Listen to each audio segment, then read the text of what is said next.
ਸੋ Australia ਨੂੰ ਲੈ ਕੇ ਸਾਡੇ ਕੋਲ ਬਹੁਤ ਸਾਰੇ ਸਵਾਲ ਸਟੂਡੈਂਟਸ ਦੇ ਲਗਾਤਾਰ ਆ ਰਹੇ ਨੇ ਤੇ ਅਸੀਂ ਕੋਸ਼ਿਸ਼ ਆਪਣੇ ਹਰ ਸ਼ੋਅ ਦੇ ਜ਼ਰੀਏ ਕਰ ਰਹੇ ਹਾਂ ਕਿ ਰਾਈਟ ਇਨਫੋਰਮੇਸ਼ਨ ਤੁਹਾਡੇ ਤੱਕ ਪਹੁੰਚਾਉਂਦੇ ਰਹੀਏ ਤਾਂ ਕਿ ਤੁਸੀਂ ਸਹੀ ਆਪਸ਼ਨਸ ਦੇ ਨਾਲ ਅੱਗੇ ਜ਼ਰੂਰ ਵਧੋ। ਸਤਿ ਸ਼੍ਰੀ ਅਕਾਲ ਜੀ, ਮੈਂ ਹਾਂ ਹਰਜੋਤ ਕੌਰ, ਤੁਸੀਂ ਵੇਖ ਰਹੇ ਹੋ ਤੁਹਾਡਾ ਆਪਣਾ ਮਨਪਸੰਦ ਇਮੀਗ੍ਰੇਸ਼ਨ ਸ਼ੋਅ ਉਡਾਰੀ ਵਿਦੇਸ਼ਾਂ ਨੂੰ। ਅੱਜ ਖਾਸ ਤੌਰ ਤੇ ਆਪਾਂ ਆਸਟ੍ਰੇਲੀਆ ਬਾਰੇ ਹੀ ਗੱਲ ਕਰਨ ਜਾ ਰਹੇ ਹਾਂ। ਬਹੁਤ ਸਾਰੇ ਸਵਾਲ ਸਾਡੇ ਤੱਕ ਪਹੁੰਚਦੇ ਨੇ ਤੇ ਇੱਕ ਮਾਹਿਰ ਸਲਾਹ ਤੁਹਾਡੇ ਤੱਕ ਪਹੁੰਚਾਵਾਂਗੇ। ਇੱਕ ਖਾਸ ਸੈਮੀਨਾਰ ਦੀ ਵੀ ਗੱਲ ਜ਼ਰੂਰ ਕਰਾਂਗੇ ਜੋ ਤੁਹਾਡੇ ਲਈ ਕਾਫੀ ਬੈਨੀਫੀਸ਼ੀਅਲ ਰਹਿ ਸਕਦਾ ਹੈ। ਸੋ ਅੱਜ ਦੀ ਡਿਸਕਸ਼ਨ ਦੇ ਲਈ ਸਾਡੇ ਨਾਲ ਸਟੂਡੀਓ ਵਿੱਚ ਮੌਜੂਦ ਨੇ ਜੀ ESS ਗਲੋਬਲ ਤੋਂ visa expert mister Rohit Sethi ਜੀ। ਬਹੁਤ ਬਹੁਤ ਸਵਾਗਤ ਹੈ ਸਰ, ਸਤਿ ਸ਼੍ਰੀ ਅਕਾਲ। ਥੈਂਕ ਯੂ ਵੈਰੀ ਮਚ ਜੀ। ਸਾਡੇ ਨਾਲ ਜੁੜੇ ਸਾਰੇ ਦਰਸ਼ਕਾਂ ਨੂੰ ਮੇਰੇ ਵੱਲੋਂ ਤੇ ESS ਦੀ ਪੂਰੀ ਟੀਮ ਵੱਲੋਂ ਪਿਆਰ ਭਰਿਆ ਸਤਿ ਸ਼੍ਰੀ ਅਕਾਲ ਜੀ। ਸਭ ਤੋਂ ਪਹਿਲਾਂ ਜੋ ਕੁਝ ਚੇਂਜਸ ਆਏ ਨੇ ਆਪਾਂ ਉਸ ਦੀ ਗੱਲ ਕਰ ਲਈਏ। ਆਸਟ੍ਰੇਲੀਆ ਦੇ ਵਿੱਚ ਅਸੈਸਮੈਂਟ ਲੈਵਲ ਨੂੰ ਲੈ ਕੇ ਕੁਝ ਨਵੀਂ ਚੀਜ਼ਾਂ ਆਈਆਂ ਨੇ, ਸਟੂਡੈਂਟਸ ਲਈ ਬਹੁਤ ਜ਼ਰੂਰੀ ਉਹ ਵੀ ਚੀਜ਼ਾਂ ਸਮਝਣੀਆਂ। ਮੈਂ ਚਾਹੂੰਗੀ ਆਪਾਂ ਉਸੇ ਨਾਲ ਸ਼ੁਰੂਆਤ ਕਰੀਏ ਤਾਂ ਕਿ ਸਟੂਡੈਂਟਸ ਹਰ ਪੁਆਇੰਟ ਤੋਂ ਕਲੀਅਰ ਹੋ ਸਕਣ।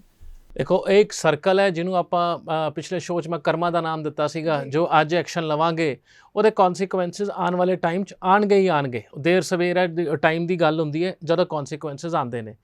ਹੁਣ ਇਹ ਅਸੈਸਮੈਂਟ ਲੈਵਲ ਸਾਲ 'ਚ 2 ਵਾਰ ਚੇਂਜ ਹੁੰਦੇ ਆ, ਮਾਰਚ ਦੇ ਵਿੱਚ ਐਂਡ ਸਪਟੰਬਰ ਦੇ ਵਿੱਚ। ਨਾਰਮਲੀ ਲਾਸਟ ਥਰਸਡੇ ਨੂੰ ਚੇਂਜ ਆ ਜਾਂਦਾ, ਪਰ ਇਸ ਵਾਰ ਆਸਟ੍ਰੇਲੀਆ ਦੇ ਵਿੱਚ AL ਚੇਂਜ ਜਿਹੜਾ ਹੈਗਾ ਉਹ ਕੱਲ੍ਹ ਹੋਇਆ ਹੈ, ਬੇਸਿਕਲੀ ਅਪ੍ਰੈਲ ਦੇ ਅਖੀਰਲੇ ਹਫਤੇ ਦੇ ਵਿੱਚ। ਅਤੇ ਉਹਦਾ ਮੈਜੋਰਿਟੀ ਕਾਰਨ ਕੀ ਸੀਗਾ? ਬਹੁਤ ਸਾਰੇ ਯੂਨੀਵਰਸਿਟੀਆਂ ਦੇ ਫੇਰ ਬਦਲ ਹੋਏ ਨੇ। ਆਊਟ ਆਫ 43 ਇੰਸਟੀਚਿਊਟਸ 12 ਯੂਨੀਵਰਸਿਟੀਆਂ ਇਹਨਾਂ ਨੇ AL1 ਤੋਂ ਲਿਆ ਕੇ AL2 'ਚ ਰੱਖ ਦਿੱਤੀਆਂ ਨੇ। ਹੁਣ ਇਹ ਕਿਉਂ ਹੁੰਦਾ ਹੈ? ਵਿੱਚ ਜਿਹੜਾ ਸਭ ਤੋਂ ਵੱਡਾ ਕੰਸਰਨ ਹੁੰਦਾ ਯੂਨੀਵਰਸਿਟੀਜ਼ ਦਾ ਆਪਣੇ AL1 ਨੂੰ ਮੇਨਟੇਨ ਰੱਖਣਾ, ਕਿਉਂਕਿ this is the top most ਉਹਨਾਂ ਦਾ ਤਖਤ ਹੈਗਾ ਜਿੱਥੇ ਸਭ ਤੋਂ ਬੈਠਣਾ ਚਾਹੁੰਦੇ ਨੇ AL1 ਦੇ ਉੱਤੇ। ਬਟ ਇਹਦਾ ਮੇਜਰ ਰੀਜ਼ਨ ਜਿਹੜੇ 2 ਨਿਕਲ ਕੇ ਆਏ ਨੇ। ਪਹਿਲਾ ਰੀਜ਼ਨ ਜਿਹੜਾ ਮੈਜੋਰਿਟੀ ਆਫ ਐਪਲੀਕੇਸ਼ਨ ਗਿਆ ਹੈ ਉਹ ਰਿਫਿਊਜ਼ ਹੋਇਆ ਫਰਾਡ ਕਾਗਜ਼ਾਂ ਦੇ ਕਰਕੇ। ਰਿਫਿਊਜ਼ ਹੋਣਾ ਪ੍ਰੋਬਲਮ ਨਹੀਂ ਹੈਗੀ, ਪਰ ਰਿਫਿਊਜ਼ ਫਰਾਡ ਪੇਪਰਸ 'ਤੇ ਹੋਣਾ that is one of the biggest concern ਜਿਹੜੀ ਉੱਥੇ ਹਾਈ ਕਮਿਸ਼ਨ ਲੈ ਕੇ ਚੱਲਦੀ ਹੈ। ਸੈਕੰਡ ਮੇਜਰ ਰੀਜ਼ਨ ਜਿਹੜੇ ਵੀਜ਼ਾ ਵਾਲੇ ਬੱਚੇ ਇਹਨਾਂ ਯੂਨੀਵਰਸਿਟੀਆਂ ਦੇ ਵਿੱਚ ਗਏ, ਉਹ ਬੱਚੇ ਉੱਥੋਂ ਛੱਡ ਕੇ ਚਲੇ ਗਏ ਇਹ ਕਹਿ ਕੇ ਸਾਡੇ ਕੋਲ ਪ੍ਰੋਪਰ ਫਾਈਨੈਂਸ਼ੀਅਲ ਨਹੀਂ ਹੈਗੇ ਤੁਹਾਡੀ ਫੀਸਾਂ ਦੇਣ ਵਾਸਤੇ। ਹੁਣ ਇਹ ਬਹੁਤ ਮੇਜਰ ਕੰਸਰਨ ਹੁੰਦਾ। ਹੁਣ ਤੁਸੀਂ ਪੂਰੀ GT ਨੂੰ ਸਮਝੋ, ਜੇ ਤੁਸੀਂ ਇਸ ਪ੍ਰੋਸੈਸ ਦੇ ਵਿੱਚ ਪਏ ਹੋ ਤਾਂ ਯੂਨੀਵਰਸਿਟੀ ਤੁਹਾਡੇ ਤੋਂ ਕੀ ਮੰਗਦੀ ਹੈ ਫਾਈਨੈਂਸਿਸ, ਕਿ ਤੁਹਾਡੇ ਕੋਲ 1 ਸਾਲ ਦੇ ਫੰਡ ਹੈਗੇ ਆ ਅਤੇ ਕੀ ਉਹ ਜੈਨੂਅਨ ਫੰਡ ਹੈਗੇ ਆ, ਮੈਨੇਜ ਫੰਡ ਤਾਂ ਨਹੀਂ ਹੈਗੇ, ਰਿਸ਼ਤੇਦਾਰਾਂ ਤੋਂ ਫੜ ਕੇ ਪਾਏ ਹੋਣ, ਯਾਰਾਂ ਦੋਸਤਾਂ ਤੋਂ ਫੜ ਕੇ ਖਾਤੇ 'ਚ ਦਿਖਾਏ ਹੋਣ and so on. Second major factor ਜਿਹੜਾ ਹੈ ਤੁਹਾਡੇ ਐਜੂਕੇਸ਼ਨ ਡਾਕੂਮੈਂਟ, ਤੁਹਾਡੇ ਐਕਸਪੀਰੀਅੰਸ ਲੈਟਰਸ, ਕੀ ਉਹ ਫਰਾਡ ਤਾਂ ਨਹੀਂ ਹੈਗੇ। ਇਹਨੂੰ ਆਪਾਂ GT ਕਹਿੰਦੇ ਆ ਐਜ਼ ਅ ਕੰਸਲਟੈਂਟ ਔਰ ਐਜ਼ ਅ ਸਟੂਡੈਂਟ। ਹਰ ਕੋਈ ਬੱਚਾ ਕਹਿੰਦਾ ਭਾਜੀ ਮੇਰੇ ਡਾਕੂਮੈਂਟ ਜੈਨੂਅਨ ਨੇ। ਇਹ ਜੈਨੂਅਨ ਵਰਡ ਹੀ ਸ਼ੁਰੂਆਤ ਹੈ ਹਰ ਚੀਜ਼ ਦੀ। ਹੁਣ ਜੇ ਇੱਕ ਬੱਚਾ ਉੱਥੇ ਪਹੁੰਚ ਗਿਆ ਅਤੇ ਉੱਥੇ ਉਹਨੇ ਜਾ ਕੇ ਕਿਹਾ ਮੇਰੇ ਕੋਲ ਪੈਸੇ ਨਹੀਂ ਹੈਗੇ ਘਰਦਿਆਂ ਕੋਲ ਤੁਹਾਡੀ $30,000 ਫੀਸ ਦੇਣ ਦੀ, ਅਤੇ ਮੈਂ ਸਸਤੇ ਕਾਲਜ ਜਾਣਾ ਪਿਆ ਉੱਥੇ ਤਾਂ ਕਿ ਮੈਂ ਅਫੋਰਡ ਕਰ ਸਕਾਂ, ਦੈਟ ਮੀਨ ਸਭ ਤੋਂ ਵੱਡਾ ਇੱਕ ਫੇਲੀਅਰ ਹੈ ਯੂਨੀਵਰਸਿਟੀ ਦਾ, ਜਿੱਥੇ ਉਹਨੇ ਪਹਿਲਾਂ GT ਨੂੰ ਚੈੱਕ ਨਹੀਂ ਕੀਤਾ ਜਾਂ ਚੈੱਕ ਕੀਤਾ ਐਂਡ ਟਰਸਟ ਕੀਤਾ ਜਿੱਥੇ ਉਹ ਮੂੰਹ ਦੇ ਭਾਰ ਡਿੱਗੇ। Second, documentation again. ਹੁਣ ਜਿਹੜੀ ਯੂਨੀਵਰਸਿਟੀਜ਼ ਨੀਚੇ ਆਈਆਂ ਨੇ ਇਹ ਉਹੀ ਯੂਨੀਵਰਸਿਟੀਜ਼ ਨੇ ਜਿਨ੍ਹਾਂ ਨੇ ਮੈਜੋਰਿਟੀ ਤੌਰ 'ਤੇ ਪੰਜਾਬ ਐਂਡ ਹਰਿਆਣਾ ਨੂੰ ਬੈਨ ਕੀਤਾ ਹੈ, ਕਿਉਂਕਿ ਕਿਤੇ ਨਾ ਕਿਤੇ ਉਹਨਾਂ ਨੂੰ ਇਹ ਅਹਿਸਾਸ ਸੀਗਾ ਅਸੀਂ ਇਹ ਗਲਤੀ ਕਰ ਚੁੱਕੇ ਹਾਂ ਅਤੇ ਇਹ ਗਲਤੀ ਹੋਈ ਹੈ ਇਸ ਪਰਟੀਕੂਲਰ ਏਰੀਆ ਦੇ ਸਟੂਡੈਂਟਸ ਤੋਂ, ਜਾਂ ਉਹਨਾਂ ਨੇ ਆਪਣਾ ਫਰਾਡ ਕਰਨ ਦਾ ਸਿਸਟਮ ਇੰਨਾ ਕੁ ਮਜ਼ਬੂਤ ਕਰ ਲਿਆ ਅਸੀਂ ਉਹਨੂੰ ਫੜ ਨਹੀਂ ਪਾ ਰਹੇ। ਬਟ ਅਗੇਨ ਉਹ AL1 ਤੋਂ AL2 'ਚ ਆ ਗਏ, ਉਹਨਾਂ ਨੂੰ ਸਜ਼ਾ ਉਹਨਾਂ ਦੀ ਸਰਕਾਰ ਨੇ ਦਿੱਤੀ। ਹੁਣ ਉਹਨਾਂ ਸਾਰੇ ਯੂਨੀਵਰਸਿਟੀਜ਼ ਦੇ ਫਾਈਨੈਂਸ਼ੀਅਲਸ ਅੰਬੈਸੀ ਕਹਿੰਦੀ ਹੈ ਤੁਸੀਂ ਨਹੀਂ ਦੇਖਣੇ, ਅਸੀਂ ਆਪ ਦੇਖਾਂਗੇ, ਕਿਉਂਕਿ AL1 AL2 ਦੇ ਵਿੱਚ ਫ਼ਰਕ ਕੀ ਹੈ? ਫਾਈਨੈਂਸ਼ੀਅਲਸ ਦਾ। AL1 ਦੇ ਵਿੱਚੋਂ ਅੰਬੈਸੀ 'ਚ ਤੁਹਾਡਾ ਕੋਈ ਫੰਡ ਨਹੀਂ ਜਾਂਦਾ ਕਿਉਂਕਿ ਜ਼ਿੰਮੇਵਾਰੀ ਯੂਨੀਵਰਸਿਟੀ ਨੇ ਲਿੱਤੀ ਹੋਈ ਹੈ।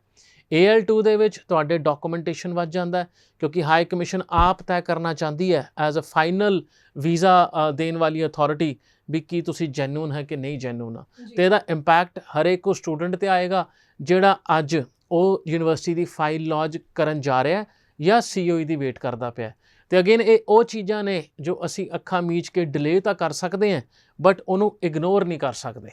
ਤਾਂ ਇਸੇ ਕਰਕੇ ਯੂਨੀਵਰਸਿਟੀਆਂ GT ਸਖਤ ਕਰਦੀਆਂ ਰਹਿੰਦੀਆਂ ਨੇ ਟਾਈਮ ਬਾਏ ਟਾਈਮ, ਕਿਉਂਕਿ ਉਹਨਾਂ ਨੂੰ ਲੱਗਦਾ ਉਹਨਾਂ ਦੇ ਸਿਸਟਮ ਦੇ ਵਿੱਚ ਲੂਪ ਹੋਲ ਹੈ। ਜਿਵੇਂ ਪਿਛਲੇ ਸ਼ੋਅ 'ਚ ਮੈਂ ਕਿਹਾ ਸੀ, ਇਹ ਉਹ ਯੂਨੀਵਰਸਿਟੀਆਂ ਹੋਣਗੀਆਂ ਜਿਨ੍ਹਾਂ ਦੇ GT ਸਭ ਤੋਂ ਸੌਖੇ ਹੁੰਦੇ ਨੇ, ਕਿਉਂਕਿ ਹਾਈ ਕਮਿਸ਼ਨ ਨੂੰ ਸਾਰਾ ਫੀਡਬੈਕ ਪਤਾ ਹੁੰਦਾ, ਹਾਈ ਕਮਿਸ਼ਨ ਨੂੰ ਸਾਰਾ ਮਕੈਨਿਜ਼ਮ ਪਤਾ ਹੁੰਦਾ, ਇੱਕ ਯੂਨੀਵਰਸਿਟੀ ਕੀ ਆਪਣਾ ਪ੍ਰੋਸੈਸ ਲੈ ਕੇ ਚੱਲਦੀ ਹੈ, ਇੱਕ ਚੈੱਕ ਲਿਸਟ ਕੀ ਲੈ ਕੇ ਚੱਲਦੀ ਹੈ, ਤਾਂ ਕਿ ਉਹ ਤੈਅ ਕਰ ਸਕੇ ਬੱਚਾ ਜੈਨੂਅਨਲੀ ਪੜ੍ਹਨ 'ਚ ਇੰਟਰਸਟਿਡ ਹੈ ਜਾਂ ਪਹੁੰਚਣ 'ਚ ਇੰਟਰਸਟਿਡ ਹੈ। ਮੈਂ ਇੱਥੇ ਗੱਲ ਕਰਨਾ ਚਾਹੂੰਗੀ, ਜਿਵੇਂ ਅਗਰ ਆਪਾਂ ਇੰਪੈਕਟ ਦੀ ਗੱਲ ਕਰੀਏ ਕਿ ਜਿਹੜੇ ਸਟੂਡੈਂਟਸ ਪਹਿਲਾਂ ਅਪਲਾਈ ਕਰ ਚੁੱਕੇ ਨੇ, ਉਹ ਇਹ ਯੂਨੀਵਰਸਿਟੀਜ਼ 'ਚ ਜਾ ਚੁੱਕੇ ਨੇ, AL1 ਸੀ ਜੋ ਕਿ ਪਹਿਲਾਂ, ਹੁਣ AL2 ਹੋ ਗਈ ਹੈ, ਉਹਨਾਂ ਸਟੂਡੈਂਟਸ 'ਤੇ ਕੀ ਫਰਕ ਪਏਗਾ ਫਿਊਚਰ ਦੇ ਵਿੱਚ, ਜਾਂ ਫਿਰ ਜਿਹੜੇ ਸਟੂਡੈਂਟ ਹੁਣ ਚੁਆਇਸ ਕਰ ਰਹੇ ਨੇ ਕਿ ਅਸੀਂ ਕਿਹੜੀ ਯੂਨੀਵਰਸਿਟੀ ਚੂਜ਼ ਕਰੀਏ, ਉਹ ਕਿਹੜੀ ਗੱਲਾਂ ਦਾ ਧਿਆਨ ਰੱਖਣ? ਦੇਖੋ AL1 AL2 ਦੇ ਵਿੱਚ ਸਭ ਤੋਂ ਵੱਡਾ ਬੈਨੀਫਿਟ ਜਿਹੜਾ ਸਟੂਡੈਂਟਸ ਨੂੰ ਹੁੰਦਾ ਸੀ ਫਾਈਨੈਂਸ਼ੀਅਲਸ ਦਾ ਹੁੰਦਾ ਸੀ, ਬਾਕੀ ਡਾਕੂਮੈਂਟੇਸ਼ਨ ਤਾਂ ਉਵੇਂ ਹੀ ਰਹਿੰਦੇ ਜੀ। ਤੁਹਾਡੇ ITRs ਦੇ ਪ੍ਰੂਫਸ, ਤੁਹਾਡਾ CV experience and so on, ਉਹ ਸਾਰਾ ਸੇਮ ਹੈ। ਬਟ ਫਾਈਨੈਂਸ਼ੀਅਲ ਇੱਕ ਬਹੁਤ ਵੱਡੀ ਰਾਹਤ ਹੁੰਦੀ ਸੀ ਹਰੇਕ ਸਟੂਡੈਂਟ ਵਾਸਤੇ, ਕਿਉਂਕਿ ਜਿਹੜਾ ਫਾਈਨੈਂਸਿਸ ਦਿਖਾਏ ਜਾਂਦੇ ਆ ਯੂਨੀਵਰਸਿਟੀ ਨੂੰ, ਕਿਤੇ ਨਾ ਕਿਤੇ ਉਹ ਐਕਚੁਅਲ ਦੇ ਵਿੱਚ ਬੱਚੇ ਦੀ ਇੰਟੈਂਸ਼ਨ ਨਹੀਂ ਹੁੰਦੀ FDਆਂ ਤੋੜਾਉਣ ਦੀ। ਜੇ FDਆਂ ਦਿਖਾ ਰਿਹਾ ਉਹ, ਤੇ ਬੱਚੇ ਨੂੰ ਪਤਾ ਹੁੰਦਾ ਦੈਟ ਇਹ FDਆਂ ਇੰਨੇ ਸਾਲਾਂ ਤੋਂ ਤੁਰੀਆਂ ਆ ਰਹੀਆਂ, ਜਦ ਫੀਸਾਂ ਦੀ ਵਾਰੀ ਆਉਣਗੀ ਜਾਂ ਆਊਗੀ ਜਾਂ ਜਦ ਅਸੀਂ ਇੱਥੋਂ ਜਾਵਾਂਗੇ ਸਾਡਾ ਪਰਿਵਾਰ ਫੰਡ ਮੈਨੇਜ ਕਰ ਲੇਗਾ। ਹੁਣ ਉਹ ਬੱਚਿਆਂ ਵਾਸਤੇ ਉਹ ਫੰਡ ਅੰਬੈਸੀ ਦਿਖਾਣੇ ਜ਼ਰੂਰੀ ਹੋ ਗਏ। ਵਾਟ ਡਜ਼ ਦੈਟ ਮੀਨ? ਜਦ ਤੱਕ ਤੁਹਾਡਾ ਡਿਸੀਜਨ ਨਹੀਂ ਆਉਂਦਾ, ਉਹ ਪੈਸਾ ਤੁਹਾਡਾ ਬਲੌਕ ਹੈ ਪੂਰੇ ਦਾ ਪੂਰਾ, ਤੁਸੀਂ ਉਹ ਪੈਸੇ ਨੂੰ ਹਿਲਾ ਨਹੀਂ ਸਕਦੇ। ਫਿਰ ਚਾਹੇ ਤੁਹਾਡਾ COE ਆ ਰੱਖਿਆ, ਤੁਸੀਂ COE ਅਪਲਾਈ ਕੀਤੀ ਹੈ, ਅੱਜ 2 ਦਿਨ ਤੋਂ ਪਹਿਲਾਂ ਇਹ ਯੂਨੀਵਰਸਿਟੀ ਫੰਡ ਨਹੀਂ ਲੈਂਦੀ ਸੀ ਅੰਬੈਸੀ ਦੇ ਵਿੱਚ, ਬਟ ਅੱਜ ਤੁਸੀਂ ਉਹ ਲੌਜਮੈਂਟ ਕਰਨ ਜਾਓਗੇ, ਉੱਥੇ ਫਾਈਨੈਂਸ਼ੀਅਲ ਰਿਕੁਆਇਰਮੈਂਟ ਦਾ ਇੱਕ ਪ੍ਰੋਟੋਕੋਲ ਆ ਜਾਂਦਾ, ਇੱਕ ਟੈਬ ਆ ਜਾਂਦਾ ਵੀ ਇੱਥੇ ਫਾਈਲ ਅਟੈਚ ਕਰੋ, ਅਸੀਂ ਤੁਹਾਡੇ ਫਾਈਨੈਂਸਿਸ ਦੇਖਣੇ ਨੇ। ਬਟ ਬਹੁਤ ਸਾਰੇ ਲੋਕੀ ਉਹਨੂੰ ਮਿਸਅੰਡਰਸਟੈਂਡ ਕਰ ਲੈਂਦੇ ਨੇ, 6 ਮਹੀਨੇ ਪੁਰਾਣੇ ਪੈਸੇ, 3 ਮਹੀਨੇ ਪੁਰਾਣੇ ਪੈਸੇ ਐਂਡ ਸੋ ਔਨ। ਅੰਬੈਸੀ ਕਹਿੰਦੀ ਹੈ ਜੋ ਤੁਸੀਂ ਪੈਸੇ ਦਿਖਾਉਂਦੇ ਪਏ ਹੋ ਸਾਨੂੰ ਉਹਦਾ ਸੋਰਸ ਵਿਖਾਓ, ਜੇ ਉਹ ਨਵੇਂ ਹੈ ਅਸੀਂ ਵੀਜ਼ਾ ਦੇਵਾਂਗੇ। ਤਾਂ ਇਹਨੂੰ ਇਹ ਮਿਸਅੰਡਰਸਟੈਂਡ ਨਹੀਂ ਕਰਨਾ ਵੀ ਮੇਰੇ ਕੋਲ ਫੰਡ 3 ਮਹੀਨੇ ਪੁਰਾਣਾ ਹੈ, 6 ਮਹੀਨੇ ਪੁਰਾਣਾ ਚਾਹੀਦਾ, ਉਹ ਗਲਤ ਇਨਫੋਰਮੇਸ਼ਨ ਹੋਏਗੀ। ਜੇ ਫੰਡ ਨਵਾਂ ਨਾਲ ਸਬੂਤ ਦਿਓ ਪੈਸਾ ਕਿੱਥੋਂ ਆਇਆ, ਐਂਡ ਦੈਟਸ ਇਟ। ਜੀ ਬਿਲਕੁਲ। ਸੋ ਜ਼ਰੂਰ ਸਟੂਡੈਂਟਸ ਇਹ ਸਾਰੀ ਇਨਫੋਰਮੇਸ਼ਨ ਦਾ ਵੱਧ ਤੋਂ ਵੱਧ ਤੁਸੀਂ ਫਾਇਦਾ ਜ਼ਰੂਰ ਲਓ, ਕਿਉਂਕਿ ਕੁਝ ਚੇਂਜਸ ਆਉਂਦੇ ਨੇ ਤਾਂ ਤੁਹਾਨੂੰ ਉਹਨਾਂ ਚੀਜ਼ਾਂ ਨੂੰ ਸਮਝਣਾ ਵੀ ਬਹੁਤ ਜ਼ਿਆਦਾ ਜ਼ਰੂਰੀ ਰਹਿੰਦਾ ਹੈ। ਸੋ ਕੋਈ ਸਵਾਲ ਹੋਵੇ, ਨੰਬਰ ਵੀ ਡਿਸਪਲੇ ਹੈ ਜੀ ESS ਗਲੋਬਲ ਦੀ ਟੀਮ ਦੇ ਨਾਲ, ਤੁਸੀਂ ਟਾਈਮਲੀ ਕੰਟੈਕਟ ਕਰਕੇ ਰਾਈਟ ਆਪਸ਼ਨਸ ਦੇ ਨਾਲ ਅੱਗੇ ਜ਼ਰੂਰ ਵਧੋ। ਐਡਰੈਸ ਡਿਟੇਲਸ ਵੀ ਅਸੀਂ ਮੈਂਸ਼ਨ ਕੀਤੀਆਂ ਹੋਈਆਂ ਨੇ ਸਕਰੋਲ ਦੇ ਵਿੱਚ, ਤੁਹਾਨੂੰ ਜਿੱਥੇ ਨੇੜੇ ਲੱਗੇ ਆਪਣੇ ਡਾਕੂਮੈਂਟਸ ਲੈ ਕੇ ਜ਼ਰੂਰ ਵਿਜ਼ਿਟ ਕਰੋ। ਗੱਲ ਹੁਣ ਆਪਾਂ ਖਾਸ ਸੈਮੀਨਾਰ ਦੀ ਵੀ ਕਰ ਲਈਏ। 5 ਮਈ ਨੂੰ ਜੋ ਹੈ ESS ਗਲੋਬਲ ਵੱਲੋਂ ਇਹ ਸੈਮੀਨਾਰ ਆਰਗੇਨਾਈਜ਼ ਕੀਤਾ ਗਿਆ, ਆਸਟ੍ਰੇਲੀਆ ਦੇ ਉੱਪਰ ਫੋਕਸ ਕੀਤਾ ਗਿਆ ਖਾਸ ਤੌਰ ਤੇ। ਹੋਟਲ ਅਰੋਮਾ ਦੇ ਵਿੱਚ ਹੈ ਔਰ 8 ਤੋਂ 10 ਆਸਟ੍ਰੇਲੀਆ ਦੀ ਯੂਨੀਵਰਸਿਟੀਜ਼ ਦੇ ਰਿਪਰੈਜ਼ੈਂਟੇਟਿਵ ਇੱਥੇ ਪਹੁੰਚਣਗੇ। ਸੋ ਮੈਂ ਜ਼ਰੂਰ ਚਾਹੂੰਗੀ ਕਿ ਆਪਾਂ ਇਸ ਦੇ ਉੱਪਰ ਵੀ ਗੱਲ ਕਰੀਏ ਕੀ ਖਾਸ ਰਹਿਣ ਵਾਲਾ ਹੈ ਔਰ ਸਟੂਡੈਂਟਸ ਨੂੰ ਕਿਵੇਂ ਇਸ ਦਾ ਵੱਧ ਤੋਂ ਵੱਧ ਫਾਇਦਾ ਮਿਲ ਸਕਦਾ ਹੈ। ਦੇਖੋ ਅੱਜ ਦੀ ਡੇਟ ਦੇ ਵਿੱਚ ਨਾ ਅਸੀਂ ਮੰਨ ਕੇ ਚੱਲਦੇ ਹਾਂ ਐਂਡ ਅਸੀਂ ਉਸ ਦੁਨੀਆ 'ਚ ਰਹਿੰਦੇ ਹਾਂ ਜਿੱਥੇ ਇਨਫੋਰਮੇਸ਼ਨ ਦੀ ਘਾਟ ਨਹੀਂ ਹੈਗੀ। ਅੱਜ ਤੁਸੀਂ YouTube ਖੋਲੋ ਜਾਂ ਹੋਰ ਕੋਈ ਡਿਜੀਟਲ ਪਲੇਟਫਾਰਮ ਖੋਲੋ, ਤੁਹਾਨੂੰ ਇਨਫੋਰਮੇਸ਼ਨ ਦੀ ਭਰਪਾਰ ਆਏਗੀ ਤਾਂ ਤੁਹਾਨੂੰ ਇਹ ਨਹੀਂ ਪਤਾ ਹੋਏਗਾ ਇਨਫੋਰਮੇਸ਼ਨ ਵਰਤਣੀ ਕਿੱਥੇ ਹੈ। ਦੈਟ ਇਜ਼ ਸਭ ਤੋਂ ਵੱਡਾ ਚੈਲੰਜ। ਤੇ ਅੱਜ ਦੇ ਜਿਹੜੇ ਇਸ ਸਾਲ ਦੇ ESS ਗਲੋਬਲ ਦੇ ਸੈਮੀਨਾਰਸ ਰਹੇ ਨੇ ਉਹ ਬਿਲਕੁਲ ਡਿਫਰੈਂਟ ਟੈਂਜੈਂਟ ਤੇ ਰਹੇ ਨੇ। ਤੁਹਾਡਾ ਆਫਿਸ ਦੇ ਵਿੱਚ ਆਉਣਾ ਜਾਂ ਤੁਹਾਡਾ ਸੈਮੀਨਾਰ ਦੇ ਵਿੱਚ ਆਉਣਾ, ਅਸੀਂ ਇਹ ਕਹਿ ਕੇ ਚੱਲਦੇ ਹਾਂ, ਇਹ ਪ੍ਰਮੋਟ ਕਹਿ ਕੇ ਚੱਲਦੇ ਹਾਂ, ਭਾਵੇਂ ਉਹ ਸਾਡੇ ਕੈਨੇਡਾ ਵਾਲੇ ਸੈਮੀਨਾਰ ਸੀਗੇ ਜਿਹੜੇ ਕੱਲ੍ਹ ਹੀ ਖਤਮ ਹੋਏ ਨੇ, ਵੀਕ ਲੌਂਗ ਸੈਮੀਨਾਰ ਜਿਹੜੇ ਅਸੀਂ PR ਤੇ ਵਰਕ ਪਰਮਿਟ ਦੇ ਕੀਤੇ ਸੀ ਅਲੋਂਗ ਵਿਦ ਸਟੱਡੀਜ਼। ਸਾਨੂੰ ਫਾਈਲ ਨਹੀਂ ਚਾਹੀਦੀ ਤੁਹਾਡੀ ਉੱਦਣ, ਅਸੀਂ ਇਨਫੋਰਮੇਸ਼ਨ ਦੇਵਾਂਗੇ with the proper guidelines and ਘਰੇ ਜਾ ਕੇ ਇਨਫੋਰਮੇਸ਼ਨ ਨੂੰ ਕੰਪੇਅਰ ਕਰੋ, ਘਰੇ ਜਾ ਕੇ ਉਹ ਇਨਫੋਰਮੇਸ਼ਨ ਨੂੰ ਡਾਈਜੈਸਟ ਕਰੋ ਕਿ ਤੁਸੀਂ ਐਕਚੁਅਲ ਦੇ ਵਿੱਚ ਉਹ ਪ੍ਰੋਸੈਸ ਸ਼ੁਰੂ ਕਰਨਾ ਚਾਹੁੰਦੇ ਹੋ। Then come to office at a later stage, ਅਗਲੇ ਹਫਤੇ 5 ਦਿਨਾਂ 2 ਦਿਨਾਂ ਜਦ ਆਪ ਤਿਆਰ ਹੋ ਜਾਓ as a consultant ESS global ਨੂੰ ਲੈਣ ਵਾਸਤੇ। ਕਿਉਂਕਿ ਅੱਜ ਦਾ ਟਾਈਮ ਨਾ ਕੰਪੈਰੀਜ਼ਨ ਦਾ ਬਹੁਤ ਹੈ। ਆਈ ਕੈਨ ਟੋਟਲੀ ਅੰਡਰਸਟੈਂਡ ਇਹ ਪਲੇਟਫਾਰਮ ਤੋਂ ਬਹੁਤ ਤਰੀਕੇ ਦੇ ਕੰਟੈਂਟ ਨਿਕਲਦਾ ਤੇ ਬਹੁਤ ਅਲੱਗ-ਅਲੱਗ ਵੱਖਰੇ ਤਰੀਕਾਂ ਦੇ ਇੱਕ ਟਰਸਟ ਬਣਾਉਣ ਦਾ ਤਰੀਕਾ ਨਿਕਲਦਾ। ਬਟ ਅਗੇਨ ਉਹ ਕਨਫਿਊਜ਼ਨ ਨੂੰ ਨਾ ਲੈ ਕੇ ਅਸੀਂ ਇਸ ਸਾਲ ਸੈਮੀਨਾਰ ਦੇ ਵਿੱਚ ਕੋਈ ਫਾਈਲ ਐਨਰੋਲ ਨਹੀਂ ਕੀਤੀ, ਨਾ ਹੀ ਸਾਡੀ ਕਰਨ ਦੀ ਇੱਛਾ ਹੈ। ਕਮ ਟੇਕ ਦਾ ਕੰਟੈਂਟ, ਯੂਨੀਵਰਸਿਟੀ ਵਾਲਿਆਂ ਦੇ ਮੂੰਹੋਂ ਸੁਣੋ ਜੋ ਤੁਹਾਡੇ ਲਈ ਸਭ ਤੋਂ ਜ਼ਿਆਦਾ ਫਰੂਟਫੁਲ ਹੈ। ਕਿਉਂਕਿ ਅੱਜ ਮੈਂ ਬੋਲ ਰਿਹਾ ਇੱਥੇ, ਮੈਂ ਉਹਨਾਂ ਦੀ ਲੈਂਗੁਏਜ ਬੋਲਾਂਗਾ ਜੋ ਯੂਨੀਵਰਸਿਟੀ ਬੋਲਦੀ ਹੈ, ਪਰ ਜੋ ਯੂਨੀਵਰਸਿਟੀ ਬੋਲੇਗੀ ਉਹ ਯੂਨੀਵਰਸਿਟੀ ਹੀ ਬੋਲੇਗੀ। You know that ways. ਤਾਂ ਆਸਟ੍ਰੇਲੀਆ ਦਾ ਸਾਡਾ ਸੈਕਿੰਡ ਸੈਮੀਨਾਰ ਹੈ ਇਸ ਸਾਲ ਦੇ ਵਿੱਚ। ਪਹਿਲਾਂ ਅਸੀਂ ਫੈਬਰਰੀ ਦੇ ਵਿੱਚ ਕੀਤਾ ਸੀ, ਜਨਵਰੀ ਐਂਡ ਦੇ ਵਿੱਚ ਤਕਰੀਬਨ। ਐਂਡ ਇਹ ਸੈਮੀਨਾਰ ਕਰਨ ਦਾ ਮਕਸਦ ਇਹੀ ਸੀ। ਪਿਛਲਾ ਸੈਮੀਨਾਰ ਬੜਾ ਸੁਪਰ ਹਿੱਟ ਰਿਹਾ, ਜਿਹਦੇ ਵਿੱਚ ਬਹੁਤ ਸਾਰੇ ਲੋਕਾਂ ਨੇ GT ਨੂੰ ਲੈ ਕੇ ਕਲੈਰਿਟੀ ਲਿੱਤੀ ਦੈਟ ਐਕਚੁਅਲ ਦੇ ਵਿੱਚ GT ਕਿੰਨੀ ਕੁ ਈਜ਼ੀ ਹੈਗੀ ਹੈ ਜਾਂ ਕਿੰਨਾ ਕੁ ਹਊਆ ਹੈਗਾ। ਅਨਫੋਰਚੂਨੇਟਲੀ ਕੰਸਲਟੈਂਟ ਜਾਂ ਸਟੂਡੈਂਟ ਉਹਨੂੰ ਹਊਆ ਮੰਨ ਕੇ ਚੱਲਦੇ ਨੇ, ਵੇਅਰਐਜ਼ ਉਹਦਾ ਸਭ ਤੋਂ ਪਹਿਲਾ ਵਰਡ ਹੈ ਜੈਨੂਅਨ। ਹੁਣ ਜੈਨੂਅਨ ਦੇ ਵਿੱਚ ਨਾ ਮੈਂ ਇੱਕ ਐਗਜ਼ਾਮਪਲ ਪਿਛਲੇ 2-4 ਦਿਨਾਂ ਤੋਂ ਸਟੂਡੈਂਟਸ ਨੂੰ ਦਿੰਦਾ ਪਿਆ ਕਿਉਂਕਿ ਕੁਐਰੀਜ਼ ਉਹੋ ਜਿਹੀਆਂ ਆਉਂਦੀਆਂ ਨੇ। ਇੱਕ ਨੇ ਬੜਾ ਇੰਟਰਸਟਿੰਗ ਪੁੱਛਿਆ, ਭਾਜੀ ਸਾਡੀ ਡੇਅਰੀ ਇਨਕਮ ਹੈ, ਉਹਨੂੰ ਕਿਵੇਂ ਪ੍ਰੂਵ ਕਰੀਏ? ਕਿਉਂਕਿ ਕੁਝ ਕੰਸਲਟੈਂਟ ਕਹਿੰਦੇ ਆ ਡੇਅਰੀ ਇਨਕਮ ਚੱਲਦੀ ਨਹੀਂ। ਹੁਣ ਆਪਾਂ ਜਿਸ ਹਿੱਸੇ 'ਚ ਰਹਿੰਦੇ ਆ ਇੰਡੀਆ ਦੇ, ਪੰਜਾਬ, ਉੱਥੇ ਐਗਰੀਕਲਚਰ ਤੇ ਐਗਰੀ ਬਿਜ਼ਨਸ ਆ ਬੜੇ ਪੋਪੂਲਰ ਆਕੂਪੇਸ਼ਨਸ ਤੇ ਪ੍ਰੋਫੈਸ਼ਨ ਨੇ। ਤੇ ਮੈਂ 2-4 ਸਵਾਲ ਪੁੱਛੇ ਜੋ ਕਿ ਤੁਹਾਡੇ ਕੋਲ ਪਸ਼ੂ ਕਿੰਨੇ ਆ? ਕਹਿੰਦਾ ਜੀ 15 ਪਸ਼ੂ ਹੈ। ਮੈਂ ਕਿਹਾ ਜੀ ਉਹ 15 ਪਸ਼ੂਆਂ ਦੀ ਸਿਹਤ ਦਾ ਧਿਆਨ ਕੌਣ ਰੱਖਦਾ? ਕਹਿੰਦਾ ਸਾਡੇ ਇਲਾਕੇ 'ਚ ਵੈਟਨਰੀ ਡਾਕਟਰ ਹੈ। ਮੈਂ ਕਿਹਾ ਓਕੇ, ਤੇ ਤੁਸੀਂ ਦੁੱਧ ਕੱਢ ਕੇ ਉਹ ਦਿੰਦੇ ਕਿੱਥੇ ਹੋ? ਅੱਧਾ ਡੈਰੀ 'ਚ ਦਿੰਦੇ, ਅੱਧਾ ਘਰਾਂ 'ਚ ਪਾਉਂਦੇ ਆ। ਮੈਂ ਕਿਹਾ ਤੁਹਾਨੂੰ ਮਹੀਨੇ ਬਾਅਦ ਯਾਦ ਕਿੰਨਾ ਰਹਿਣਾ ਕਿੰਨਾ ਲੀਟਰ ਦੁੱਧ ਕਿਹੜੇ ਘਰ 'ਚ ਗਿਆ? ਕਹਿੰਦਾ ਰਜਿਸਟਰ ਮੇਨਟੇਨ ਹੁੰਦਾ ਜੀ ਸਾਡੇ, ਅਸੀਂ ਫਿਰ 15 ਦਿਨ ਤੋਂ ਬਾਅਦ ਪੈਸੇ ਲੈਂਦੇ ਹਾਂ ਉਹਨਾਂ ਤੋਂ। ਮੈਂ ਕਿਹਾ ਪੈਸਾ ਆਂਦਾ ਕਿੱਥੇ, ਕੀ ਕਰਦੇ ਹੋ ਪੈਸੇ ਦਾ? ਕਹਿੰਦਾ ਕੁਝ ਖਾਤਿਆਂ 'ਚ ਪਾ ਦੇਈਦਾ, ਕੁਝ ਅਸੀਂ ਜਿਵੇਂ ਖਰਚਾ ਹੁੰਦਾ ਘਰ ਦਾ ਉਹ ਕਰ ਲਈਦਾ ਕੈਸ਼। ਮੈਂ ਕਿਹਾ ਆਹੀ ਹੈ? ਕਹਿੰਦਾ ਬਿਲਕੁਲ ਆਹੀ ਹੈ। ਮੈਂ ਕਿਹਾ ਆਹੀ GT ਹੈ। ਤੁਹਾਡੇ ਕੋਲ ਪਸ਼ੂ ਹੈਗੇ ਆ ਲਾਈਫ ਸਟਾਕ, ਉਹਨਾਂ ਦੀ ਦੇਖ ਰੇਖ ਵੈਟਰਨਰੀ ਡਾਕਟਰ ਕਰਦਾ, ਉਹ ਤੋਂ ਚਿੱਠੀ ਲਵੋ ਦੈਟ ਇੰਨੇ ਪਸ਼ੂ ਨੇ, ਚੰਗੀ ਸਿਹਤ ਹੈ, ਇੰਨਾ ਲੀਟਰ ਦੁੱਧ ਦਿੰਦੇ ਨੇ, ਵੈਕਸੀਨੇਟਡ ਨੇ। ਉਸ ਤੋਂ ਉੱਪਰ ਇੱਕ ਕਦਮ ਜਾਣਾ ਹੈ। ਕਈ ਇੰਟੈਲੀਜੈਂਟ ਪ੍ਰੋਫੈਸ਼ਨਲਸ ਨੇ ਆਪਣੇ ਸਾਰੇ ਪਸ਼ੂਆਂ ਦੀ ਇੰਸ਼ੋਰੈਂਸ ਕਰਾਈ ਹੁੰਦੀ ਹੈ, ਕਿਉਂਕਿ ਉਹਨਾਂ ਦਾ ਆਮਦਨ ਦਾ ਜ਼ਰੀਆ ਉਹੀ ਹੈ। ਕੱਲ੍ਹ ਕੁਛ ਪਸ਼ੂ ਨੂੰ ਹੋ ਗਿਆ, ਪੈਸੇ ਦੀ ਭਰਪਾਈ ਕਿੱਥੋਂ ਹੋਣੀ ਹੈ? ਉਹ ਇੰਸ਼ੋਰੈਂਸ ਦੀ ਪਾਲਿਸੀ ਨਾਲ ਲਾਓ। ਜਿਹੜਾ ਰਜਿਸਟਰ ਤੁਸੀਂ ਮੇਨਟੇਨ ਕਰਦੇ ਹੋ ਦੁੱਧ ਦੇਣ ਵਾਲਾ ਜਾਂ ਡੇਅਰੀ ਤੋਂ ਤੁਹਾਡਾ ਰਿਕਾਰਡ ਹੈ, ਉਹ ਨਾਲ ਲਾ ਕੇ ਦਿਓ। ਤੇ ਜਿਹੜਾ ਤੁਸੀਂ ਪੈਸਾ ਲੈਂਦੇ ਹੋ ਉਹਦੀ ਇਨਕਮ ਟੈਕਸ ਦੀ ਰਿਟਰਨ ਫਾਈਲ ਕਰੋ। ਸਿੰਪਲ, ਆਹੀ GT ਹੈ। ਬਟ ਅਗੇਨ ਇਹ ਲੋਕਾਂ ਨੇ ਇੰਨਾ ਖਊਆ ਬਣਾਤਾ ਨਾ, ਇਹ ਤਾਂ ਬਹੁਤ ਕਾਗਜ਼ ਹੈ। ਇਹ ਕਾਗਜ਼ ਤੁਹਾਡੇ ਘਰ ਹੀ ਪਏ ਨੇ, ਤੁਹਾਡੇ ਘਰੇ, ਤੁਹਾਡੇ ਵਿਹੜੇ ਦੇ ਵਿੱਚ ਜਿਹੜੇ ਪਸ਼ੂ ਬੰਨੇ ਹੋਏ ਨੇ ਉੱਥੇ ਹੋਣਗੇ। ਡਾਕਟਰ ਤੁਹਾਡੇ ਇਲਾਕੇ ਵਿੱਚ ਹੈ, ਤੁਹਾਡਾ ਰੋਜ਼ 15-20 ਦਿਨ ਬਾਅਦ ਮੇਲ ਜੋਲ ਹੁੰਦਾ ਹੀ ਹੋਏਗਾ ਕਿਸੇ ਪਸ਼ੂ ਦੇ ਰਿਲੇਟਡ ਪ੍ਰੋਬਲਮ ਕਰਕੇ। ਉਹ ਤੋਂ ਚਿੱਠੀ ਲੈਣੀ ਹੈ। ਤੇ ਫਿਰ ਹਊਆ ਕਿਸ ਚੀਜ਼ ਦਾ? ਜੈਨੂਅਨ ਮਤਲਬ ਜੈਨੂਅਨ, ਸ਼ੁਰੂਆਤ ਜੈਨੂਅਨ ਦੀ ਹੁੰਦੀ ਹੈ। ਪ੍ਰੋਬਲਮ ਉਦੋਂ ਆਉਂਦੀ ਹੈ ਜਦੋਂ ਅਸੀਂ ਜੈਨੂਅਨਿਟੀ ਕ੍ਰੀਏਟ ਕਰਨ ਜਾਂਦੇ ਹਾਂ ਵੀ ਇਹ ਹੋਏ ਤਾਂ ਬਹੁਤ ਕੁਛ ਹੈ, ਤੇ ਹੁਣ ਪਸ਼ੂ ਕਿੱਥੋਂ ਕਰਨੇ ਆ, ਤੇ ਉਹ ਕਿੱਥੋਂ ਕਰਨਾ, ਡੇਅਰੀ ਇਨਕਮ ਦਿਖਾਣੀ ਹੈ ਪਰ ਪਸ਼ੂ ਹੈ ਨਹੀਂ ਮੇਰੇ ਕੋਲ, ਫਿਰ ਗਵਾਂਢੀ ਦੇ ਪਸ਼ੂ ਫੜਨੇ, ਫਿਰ ਕਾਗਜ਼ ਕਰਨੇ। ਪ੍ਰੋਬਲਮ ਉਹ ਹੈ ਆਸਟ੍ਰੇਲੀਆ ਉਹਨਾਂ ਵਾਸਤੇ ਸਖਤ ਹੈ ਜਿਹੜਾ ਕਿ ਜੈਨੂਇਨਿਟੀ ਕ੍ਰੀਏਟ ਕਰਦਾ ਹੈ। ਜੋ ਹੈ ਨਹੀਂ ਉਹਨੂੰ ਬਣਨ ਦੀ ਕੋਸ਼ਿਸ਼ ਕਰਦਾ ਹੈ, ਜੋ ਹੈ ਉਹ ਤਾਂ ਵੈਸੇ ਹੀ ਜੈਨੂਇਨ ਹੈ। ਉਹ ਆਸਟ੍ਰੇਲੀਆ ਉਹਨਾਂ ਵਾਸਤੇ ਹਮੇਸ਼ਾ ਖੁੱਲ੍ਹਾ ਸੀ ਤੇ ਖੁੱਲ੍ਹਾ ਰਹੇਗਾ। ਐਂਡ ਤੇ ਇਹੀ ਕਈ ਸਵਾਲਾਂ ਦੇ ਜਵਾਬ, ਇਹ ਤਾਂ ਇੱਕ ਐਗਜ਼ਾਮਪਲ ਸੀ। ਬਹੁਤ ਸਾਰੇ ਸਵਾਲ ਬੱਚਿਆਂ ਦੇ ਮਨ 'ਚ ਹੁੰਦੇ ਨੇ GT ਵਾਸਤੇ, ਮੈਰਿਜ ਨੂੰ ਲੈ ਕੇ, ਕੋਰਸ ਨੂੰ ਲੈ ਕੇ, ਪੜ੍ਹਾਈ ਨੂੰ ਲੈ ਕੇ, ਪਾਰਟ ਟਾਈਮ ਜੌਬ ਨੂੰ ਲੈ ਕੇ। ਕਈ ਪੜ੍ਹਨ ਵਾਲੇ ਬੜੇ ਇੰਟੈਲੀਜੈਂਟ ਹੁੰਦੇ ਨੇ, ਭਾਜੀ ਇੰਟਰਨਸ਼ਿਪ ਦੱਸੋ, ਸਕਾਲਰਸ਼ਿਪ ਦੱਸੋ। ਉਹ ਸਾਰੇ ਸਵਾਲਾਂ ਦੇ ਜਵਾਬ ਤੁਹਾਨੂੰ ਇਸ ਸੈਮੀਨਾਰ 'ਚ ਮਿਲਣਗੇ ਯੂਨੀਵਰਸਿਟੀ ਦੇ ਮੂੰਹੋਂ, ਉਹਨਾਂ ਦੇ ਰੈਪ ਦੇ ਮੂੰਹੋਂ, ਕਿ ਤੁਸੀਂ ਐਲੀਜੀਬਲ ਵੀ ਹੈਗੇ ਹੋ ਕਿ ਨਹੀਂ ਹੈਗੇ ਹੋ, ਜੇ ਹੈਗੇ ਹੋ ਤਾਂ ਕਿਵੇਂ ਐਲੀਜੀਬਲ ਬਣੋਗੇ। ਤਾਂ ਇਹ ਉਹ ਮੌਕਾ ਜਿੱਥੇ ਤੁਹਾਨੂੰ ਬਹੁਤ ਘੱਟ ਮਿਲਦਾ 1-to-1 ਯੂਨੀਵਰਸਿਟੀ ਨਾਲ ਗੱਲ ਕਰਨ ਦਾ। And I am referring to the universities, colleges ਦੀ ਗੱਲ ਨਹੀਂ ਕਰਦਾ ਪਿਆ।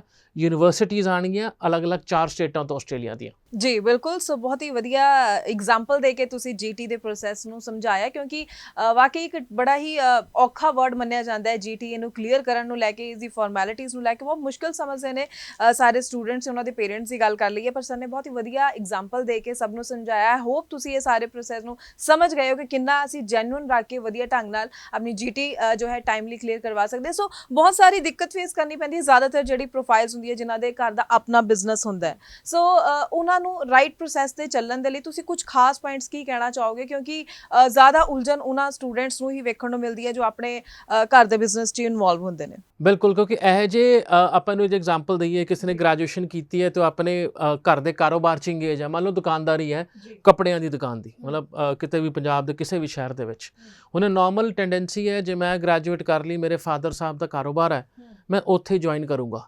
ਹੁਣ ਜੇ ਮੈਂ ਆਪਣਾ ਘਰ ਦਾ ਬਿਜ਼ਨਸ ਜੁਆਇਨ ਕੀਤਾ, ਉੱਥੇ ਨਾ ਤਾਂ ਮੈਨੂੰ ਅਪਾਇੰਟਮੈਂਟ ਲੈਟਰ ਮਿਲਣਾ, ਨਾ ਮਹੀਨੇ ਦੇ ਮਹੀਨੇ ਤਨਖਾਹ ਮੇਰੀ ਖਾਤਿਆਂ 'ਚ ਆਉਣੀ ਹੈ।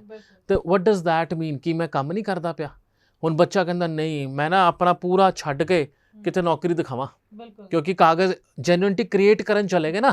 ਹੁਣ ਜੇ ਉਹ ਚੀਜ਼ ਆ ਗਈ ਤਾਂ ਤੁਸੀਂ ਕਿੰਨਾ ਕੁ ਡਾਕੂਮੈਂਟ ਦੇ ਦੋਗੇ ਉਸ ਚੀਜ਼ ਦਾ, ਤੇ ਤੁਸੀਂ ਆਪਣਾ ਕੰਟਰੋਲ ਤੀਜੇ ਬੰਦੇ ਨੂੰ ਦੇ ਦਿੱਤਾ ਜੋ ਕਿ ਘਰੇ ਕੰਟਰੋਲ ਹੋ ਸਕਦੀ ਸੀ। ਹੁਣ ਇਹਨੂੰ ਥੋੜ੍ਹਾ ਜਿਹਾ ਸਮਝਦੇ ਹਾਂ। ਇਸੇ ਪ੍ਰੋਫਾਈਲ ਨੂੰ ਜੇ GT ਕਰਨਾ ਹੋਵੇ, ਸਭ ਤੋਂ ਪਹਿਲੀ ਚੀਜ਼, ਤੁਸੀਂ ਗ੍ਰੈਜੂਏਸ਼ਨ ਕਦ ਕੀਤੀ? ਮੰਨ ਲੈਂਦੇ ਹਾਂ 2-3 ਸਾਲ ਪਹਿਲਾਂ ਕੀਤੀ, BCom BA BBA ਵਟਐਵਰ ਪੜ੍ਹਾਈ ਕਰਕੇ ਤੁਸੀਂ ਕਾਰੋਬਾਰ 'ਚ ਆ ਗਏ।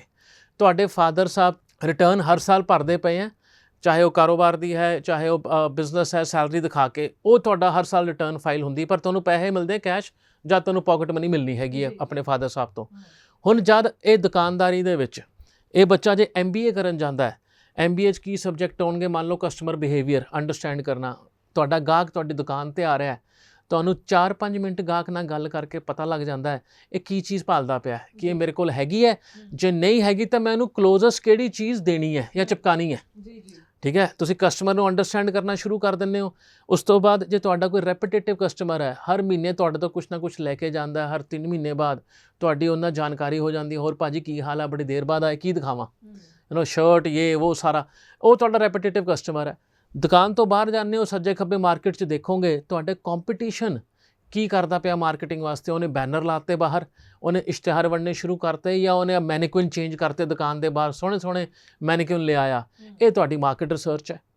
ਹੁਣ ਜੇ ਤੁਸੀਂ ਆਪਣੇ ਪੂਰੇ ਐਕਸਪੀਰੀਅੰਸ ਨੂੰ ਇੱਕ ਦਿਮਾਗ 'ਚ ਇਹ ਲਾ ਲਓ, ਇਹ ਤਾਂ ਦੁਕਾਨਦਾਰੀ ਹੈ।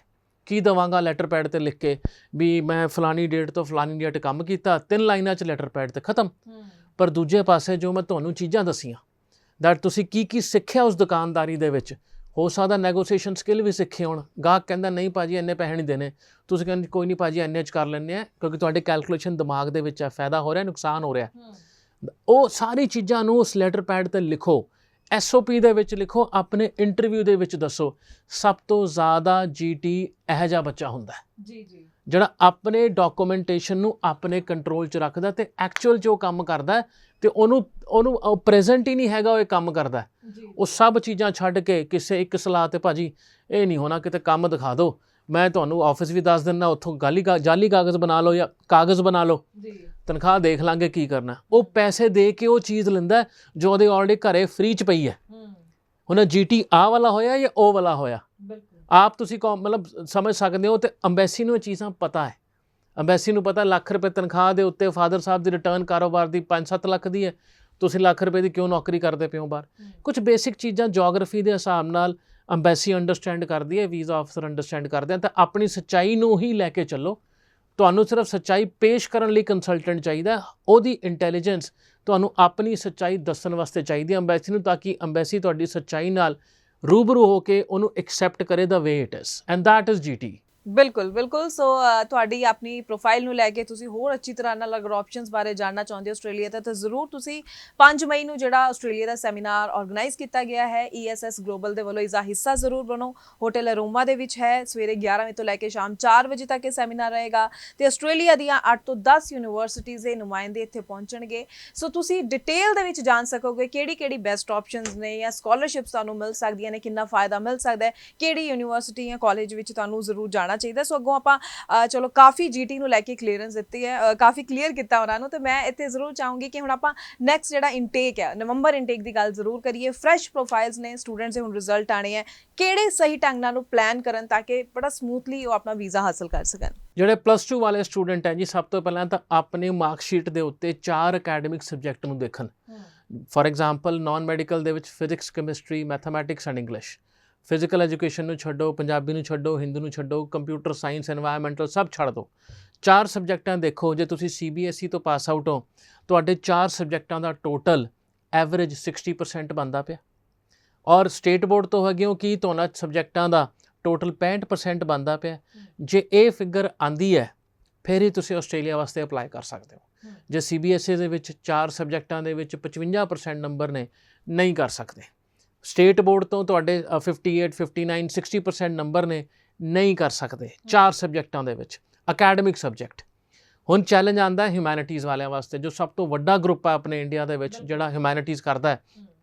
ਉਹਨਾਂ ਲਈ ਜਿਹੜੇ ਕੋਰਸ ਆਪਸ਼ਨ ਨੇ ਨਾਰਮਲੀ ਕਮਿਊਨੀਕੇਸ਼ਨ ਦੇ ਹੋ ਗਏ ਜਾਂ IT ਦੇ ਹੋ ਗਏ, ਕੁਝ ਜਿਸ 'ਚ ਬੇਸਿਕ ਕੰਪਿਊਟਰ ਸਾਇੰਸ ਜਿਹੜਾ ਐਡੀਸ਼ਨਲ ਸਬਜੈਕਟ ਪੜ੍ਹਾਇਆ ਜਾਂਦਾ ਹੈ, ਉਹਦੇ ਨਾਲ ਵੀ ਤੁਸੀਂ ਜਾ ਸਕਦੇ ਹੈਗੇ ਹੋ। ਔਰ lot of other D2D programs ਯੂਨੀਵਰਸਿਟੀਆਂ ਦੇ ਵਿੱਚ ਜੋ ਤੁਸੀਂ ਐਲੀਜੀਬਲ ਹੁੰਦੇ ਹੋ, ਤਾਂ ਉਹਦੇ ਵਾਸਤੇ ਤੁਹਾਨੂੰ ਇੱਕ ਗਾਈਡ ਦੀ ਜ਼ਰੂਰਤ ਪਏਗੀ। ਪਰ ਪਰਸੈਂਟੇਜ ਆਹੀ ਹੋਣਾ ਚਾਹੀਦਾ, ਇੱਥੇ ਧਿਆਨ ਰੱਖਣਾ। CBSE 60%, state board 65%। ਤਾਂ ਉਹ ਤੁਸੀਂ ਘਰੇ ਕੈਲਕੂਲੇਟ ਕਰ ਸਕਦੇ ਹੋ ਕਿ ਤੁਸੀਂ ਆਸਟ੍ਰੇਲੀਆ ਜਾ ਸਕਦੇ ਹੋ। ਆਲਸ 6 ਈਚ ਦਾ ਹੀ ਜ਼ੋਰ ਲਾ ਕੇ ਚੱਲੋ। PT 54 ਨਾਟ ਲੈਸ ਦੈਨ 50 ਦਾ ਜ਼ੋਰ ਲਾ ਕੇ ਚੱਲੋ। ਜੇ ਤੁਹਾਡਾ ਆਲਸ ਦੇ ਵਿੱਚ 1 'ਚ 5.5 ਮੋਡਿਊਲ, 1 'ਚ 5.5 ਬੈਂਡ ਆਉਂਦੇ ਨੇ, ਤਾਂ ਆਪਣੀ ਚੋਇਸ ਓਪਨ ਰੱਖੋ ਕਿਤੇ ਵੀ ਆਸਟ੍ਰੇਲੀਆ ਦੇ ਵਿੱਚ, ਕਿਉਂਕਿ ਐਡਮਿਸ਼ਨ ਕ੍ਰਾਈਟੇਰੀਆ ਹਰੇਕ 43 ਯੂਨੀਵਰਸਿਟੀ ਦਾ ਵੱਖਰਾ ਹੈ। ਕੋਈ ਪਰਸੈਂਟੇਜ ਤਾਂ ਲੈਂਦੀ ਹੈ, ਕੋਈ ਨਹੀਂ ਲੈਂਦੀ। ਤਾਂ ਤੁਸੀਂ ਘਰੇ ਬੈਠ ਕੇ ਆਪਣੀ ਐਲੀਜੀਬਿਲਿਟੀ ਦੇਖ ਸਕਦੇ ਹੋ, ਆਸਟ੍ਰੇਲੀਆ ਕੁਆਲੀਫਾਈ ਕਰਦੇ ਹੋ ਜਾਂ ਨਹੀਂ ਕਰਦੇ ਹੋ। ਜੇ ਗ੍ਰੈਜੂਏਸ਼ਨ ਕੀਤੀ ਹੈ ਤੁਸੀਂ Punjab university, Punjabi university, Kurukshetra university, Guru Nanak Dev university ਤੋਂ ਪਾਸ ਆਊਟ ਹੈਗੇ ਹੋ, ਤਾਂ ਤੁਹਾਡਾ ਪਰਸੈਂਟੇਜ ਜਿਹੜਾ ਹੈ 55% ਹੋਣਾ ਚਾਹੀਦਾ ਮਿਨੀਮਮ। ਉਸ ਤੋਂ ਬਾਅਦ ਤੁਸੀਂ ਮਾਸਟਰਸ ਵਾਸਤੇ ਲੈ ਕੇ ਜਾ ਸਕਦੇ ਹੋ। ਬਟ ਕੋਰਸ ਸਿਲੈਕਸ਼ਨ ਤੁਹਾਡੇ ਵਾਸਤੇ ਬੜੀ ਮੇਜਰ ਰਹੇਗੀ, ਕਿਉਂਕਿ ਤੁਸੀਂ +2 ਵਾਲੇ ਬੱਚੇ ਨਹੀਂ ਹੋ। ਤੁਸੀਂ ਦੁਨੀਆਦਾਰੀ ਜ਼ਿਆਦਾ ਦੇਖੀ ਹੈ, ਪੜ੍ਹਾਈ ਥੋੜੀ ਜ਼ਿਆਦਾ ਸਮਝੀ ਹੈ। ਹੁਣ ਜੇ ਅੱਜ ਬੀਕਾਮ ਵਾਲਾ ਬੱਚਾ ਉੱਥੇ ਐਮਕਾਮ ਕਰਨ ਜਾਂਦਾ ਹੈ, ਉਹ ਕੋਈ ਪ੍ਰੋਗਰੈਸ਼ਨ ਨਹੀਂ ਗਿੰਦਾ, ਕਿਉਂਕਿ ਐਮਕਾਮ ਕਰਨ ਤੋਂ ਬਾਅਦ ਵੀ ਤਨਖਾਹ ਕਿੰਨੀ ਮਿਲਣੀ ਹੈ, 15-20 ਹਜ਼ਾਰ ਇੰਡੀਆ 'ਚ ਆ ਕੇ। ਬਟ ਜੇ ਤੁਸੀਂ ਸਪੈਸ਼ਲਾਈਜ਼ ਕੋਰਸ ਫੜ ਲੈਂਦੇ ਹੋ, for example MBA accounting, finances ਦਾ, ਔਰ ਸਪਲਾਈ ਚੇਨ ਲੌਜਿਸਟਿਕਸ ਦਾ, ਔਰ ਬਹੁਤ ਸਾਰੇ ਕੋਰਸਿਸ ਮਿਲਣਗੇ ਸਪੈਸ਼ਲਾਈਜ਼ ਤਰੀਕੇ ਤੇ, ਜੋ ਅਗਲੇ ਆਉਣ ਵਾਲੇ 5 ਸਾਲਾਂ ਦੇ ਵਿੱਚ ਡਿਮਾਂਡ 'ਚ ਹੋਣ ਵਾਲੇ ਨੇ ਆਪਣੀ ਜੌਬ ਮਾਰਕੀਟ ਨੂੰ ਲੈ ਕੇ, ਇੰਡੀਆ ਦੀ ਜੌਬ ਮਾਰਕੀਟ ਨੂੰ ਲੈ ਕੇ। ਅੰਡਰਸਟੈਂਡ ਕਰਨਾ 300 ਵਰਡ ਦਾ ਜਿਹੜਾ SOP ਹੈ, ਉਹ ਇਹੀ ਦਰਸਾਉਂਦਾ ਤੁਸੀਂ ਪੜ੍ਹ ਕੇ ਵਾਪਸ ਆਉਣਾ ਹੈ। ਤਾਂ ਤੁਸੀਂ ਕਾਰੋਬਾਰ ਜਾਂ ਕੋਰਸ ਉਹ ਸਿਲੈਕਟ ਕਰਨਾ ਹੈ ਜਿਹੜਾ ਇੰਡੀਆ ਦੇ ਵਿੱਚ ਆ ਕੇ ਡਿਮਾਂਡ 'ਚ ਹੋਵੇ, ਨਾ ਕਿ ਉੱਥੇ ਡਿਮਾਂਡ 'ਚ ਹੋਵੇ। ਉਹ ਗਲਤੀ ਬਹੁਤ ਲੋਕੀ ਕਰਦੇ ਨੇ, ਉੱਥੇ ਨਾਨ GT ਆ ਜਾਂਦਾ। ਰਿਫਿਊਜ਼ਲ ਦਾ ਕਾਰਨ ਕੀ ਆਉਂਦਾ ਹੈ? ਤੁਹਾਡੇ socio economic circumstances in India are not strong, ਤੇ ਸਾਨੂੰ ਲੱਗਦਾ ਤੁਸੀਂ ਆਸਟ੍ਰੇਲੀਆ ਦੇ ਵਿੱਚ ਪੜ੍ਹਾਈ ਨਹੀਂ ਕਰੋਗੇ, ਕੰਮ ਕਰੋਗੇ, ਕਿਉਂਕਿ ਤੁਸੀਂ ਕੋਰਸ ਇਹੋ ਜਿਹਾ ਲਿੱਤਾ ਹੋਇਆ ਜਿਹਦਾ ਕੋਈ ਇੰਡੀਆ 'ਚ ਕੋਈ ਸਰ ਪੈਰ ਹੈ ਨਹੀਂ। ਉਹਨਾਂ ਦੀ ਦੁਨੀਆ 'ਚ ਇੱਕ ਇਟਸ ਲਾਈਕ ਅ ਹੇਅਰ ਪਿਨ, ਤੁਸੀਂ ਪੜ੍ਹਨ ਜਾਂਦੇ ਪਏ ਹੋ ਤੇ ਵਾਪਸ ਇੰਡੀਆ ਆਉਣਾ, ਤਾਂ ਹੀ ਤੁਹਾਨੂੰ ਸਟੂਡੈਂਟ ਵੀਜ਼ਾ ਮਿਲਦਾ। ਹਾਊਐਵਰ ਦੇਰ ਆਰ ਪਾਲਿਸੀਜ਼ ਜਿਹੜੀ ਤੁਹਾਡੇ ਸਟੂਡੈਂਟ ਵੀਜ਼ਾ ਤੋਂ ਸਿੱਧਾ ਐਕਸਟੈਂਸ਼ਨ ਪੋਸਟ ਸਟੱਡੀ ਵਰਕ ਔਰ PR ਵਾਲੇ ਪਾਸੇ ਜਾਂਦੀਆਂ ਨੇ, ਬਟ ਵੀਜ਼ਾ ਅਫਸਰ ਤੁਹਾਨੂੰ ਵੀਜ਼ਾ ਦੇ ਰਿਹਾ sub class 500, that is student visa, ਜਿੱਥੇ GT ਪ੍ਰਵੇਲ ਕਰਦੀ ਹੈ। ਤਾਂ ਕੁਝ ਬਹੁਤ ਸਾਰੇ ਇਹੋ ਜਿਹੇ ਕੋਰਸ ਸਿਲੈਕਸ਼ਨ, ਸਪੈਸ਼ਲਾਈਜ਼ ਪ੍ਰੋਗਰਾਮ ਔਰ ਪਰਸੈਂਟੇਜ ਸਪੈਸੀਫਿਕ ਚੀਜ਼ਾਂ ਰਹਿੰਦੀਆਂ ਜਿੱਥੇ ਇੱਕ ਸਟੂਡੈਂਟ ਮਾਤ ਖਾਂਦਾ, ਸਪੈਸ਼ਲੀ ਨਰਸਿਸ, ਟੀਚਰਸ ਜਾਂ IT ਬੈਕਗਰਾਊਂਡ। ਅੱਜ ਵੀ ਮਤਲਬ ਅੱਜ ਦੀ ਡੇਟ ਤੁਸੀਂ IT ਤੋਂ ਗੂਗਲ ਵੀ ਕਰ ਲਓਗੇ ਨਾ, ਤੁਹਾਨੂੰ ਇੰਨੀਆਂ ਸਪੈਸ਼ਲਾਈਜੇਸ਼ਨ ਮਿਲ ਜਾਣੀਆਂ ਤੁਸੀਂ ਸ਼ਾਇਦ ਕਦੇ ਸੁਣੀਆਂ ਵੀ ਨਹੀਂ ਹੋਣਗੀਆਂ। ਜੀ ਬਿਲਕੁਲ। ਸੋ ਜ਼ਰੂਰ ਅਸੀਂ ਉਮੀਦ ਕਰਦੇ ਹਾਂ ਕਿ ਤੁਸੀਂ ਇਹ ਸਾਰੀ ਗੱਲਾਂ ਦਾ ਧਿਆਨ ਜ਼ਰੂਰ ਰੱਖੋ। ਔਰ 5 ਮਈ ਨੂੰ ਜਿਹੜਾ ਹੋਟਲ ਅਰੋਮਾ ਵਿੱਚ ਆਸਟ੍ਰੇਲੀਆ ਨੂੰ ਲੈ ਕੇ ਸੈਮੀਨਾਰ ਆਰਗੇਨਾਈਜ਼ ਕੀਤਾ ਗਿਆ ਹੈ, ESS ਗਲੋਬਲ ਵੱਲੋਂ, ਇਸ ਦਾ ਹਿੱਸਾ ਬਣੋ, ਚੰਗੀ ਆਪਸ਼ਨ ਸੇ ਅੱਗੇ ਵਧੋ ਤੇ ਰਾਈਟ ਇਨਫੋਰਮੇਸ਼ਨ ਦੇ ਨਾਲ ਆਪਣਾ ਸਟੱਡੀ ਵੀਜ਼ਾ ਦਾ ਪ੍ਰੋਸੈਸ ਤੁਸੀਂ ਟਾਈਮਲੀ ਸ਼ੁਰੂ ਕਰੋ। ਸੋ ਬਹੁਤ ਬਹੁਤ ਥੈਂਕਸ ਸਰ ਤੁਹਾਡਾ ਇਹ ਸਾਰੀ ਇਨਫੋਰਮੇਸ਼ਨ। ਸੋ ਇਸ ਦੇ ਨਾਲ ਹੀ ਹੁਣ ਮੈਨੂੰ ਯਾਨੀ ਕਿ ਹਰਜੋਤ ਕੌਰ ਨੂੰ ਵੀ ਦਿਓ ਜੀ ਇਜਾਜ਼ਤ। ਧੰਨਵਾਦ।